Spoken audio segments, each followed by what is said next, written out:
Hello and welcome to MyNG Connect. Today we're going to be looking at the Student e-edition and all of the different resources that students have on their respective website. When a student has logged in, up at the top of the menu you'll see different units of instruction.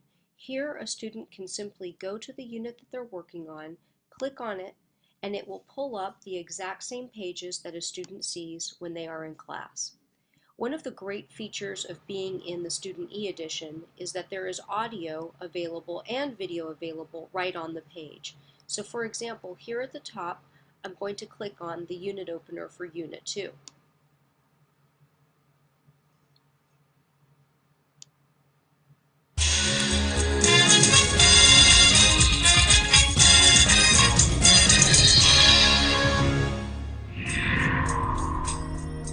North America, the world's third largest continent, stretches from the Arctic through temperate forests and grassland. So a student is able to pick up these videos right at the page that they're working on. What's also nice about this is that they can pick up video clips of the different explorers that they meet in the unit opener.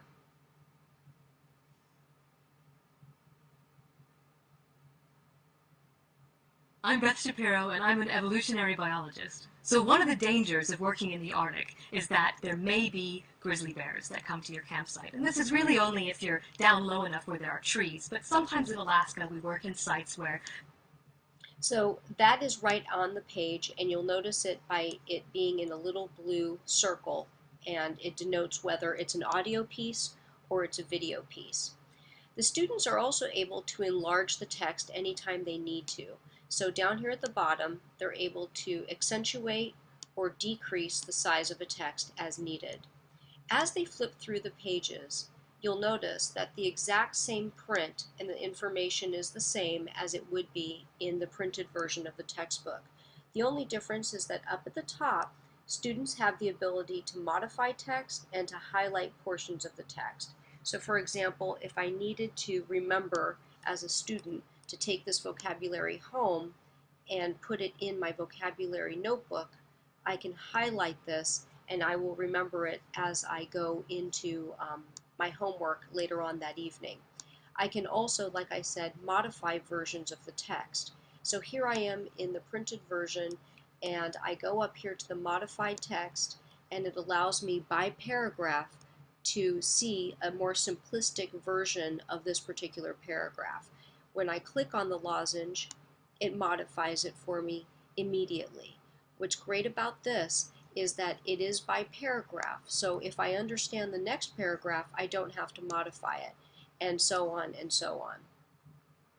So here you are in the student version of MyNG Connect, and there are plenty of other things that you will notice are similar to what you have on the teacher website. For example, the digital library allows students to go in and by resource type or even by unit pick up different pieces of digital media that they're going to be using in class. For example, they could pick up photography pieces, video clips, and even those geo videos that open up the unit of instruction. They can also pick up music that would be informing them of a particular culture that they're working on with respect to the unit of instruction. So here I am in Unit 2, and I want to see all the digital clips that are available to me, and here they are. So there are 201 different pieces of media that I could use as part of my research project or homework assignment that I would be doing in class.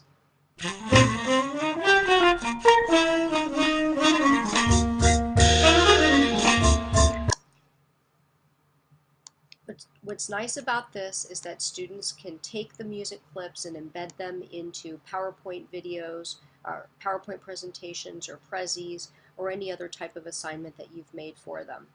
Down at the bottom, students also have the ability to connect to National Geographic in a more meaningful way by pulling up different types of things like current events and news stories that are relevant to the units of instruction that you're introducing in class.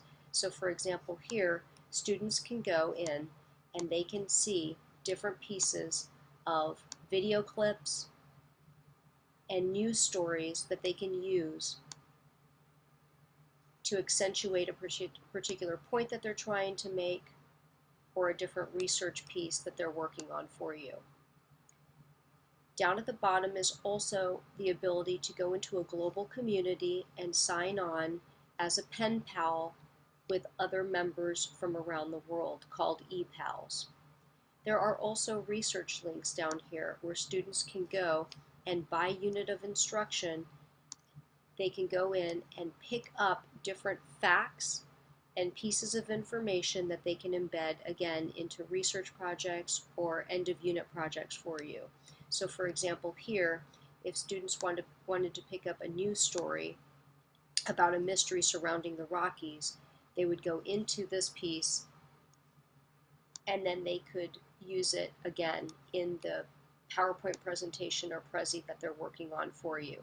You will notice that the different site owners here vary.